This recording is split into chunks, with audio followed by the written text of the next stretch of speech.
We've got another question that has come in that I think actually balances this discussion well, and this audience member is asking you to synthesize or summarize the opposition to each of the amendments. So while we've heard reasons for support, it's certainly important to understand where there are concerns about passage, what those concerns are.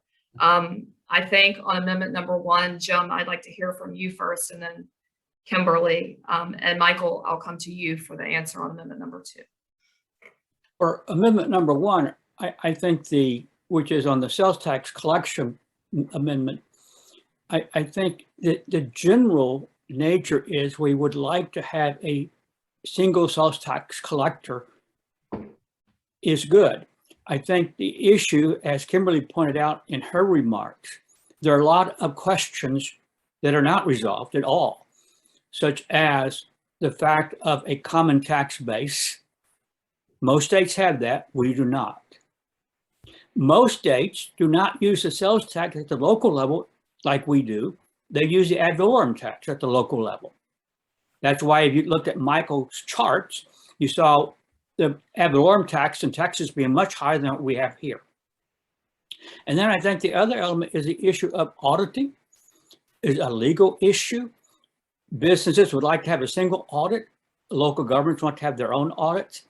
All that's not resolved. So, and then the other element is this commission has not really been created yet.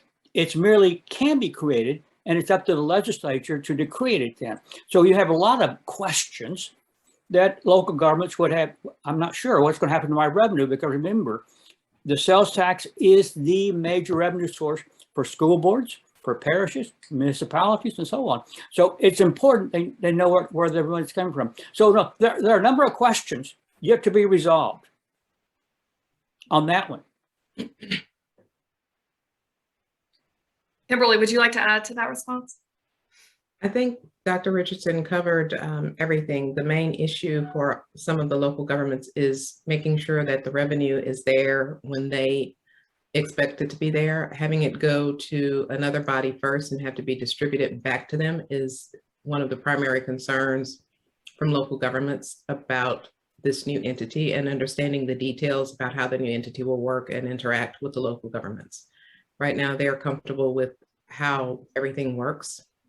Money comes to them at the local level, they collect it, they know their local businesses and do the audits at the local level. And having all of that change to a body that does not answer to the local residents is a concern for them. Thank you. And Michael, can you speak to just the basis or source of opposition to amendment number 2? Sure, thanks, Amy. I'll try to channel Jan Moeller from the Louisiana Budget Project on this, who's always a really articulate analyst of these issues. I think Jan would say that there's 2 major problems with the Louisiana tax structure. He'd say that it doesn't collect enough taxes to provide for basic services and invest in our schools. And the second thing is that he would say it's regressive, particularly our sales tax, which is one of the highest in the country.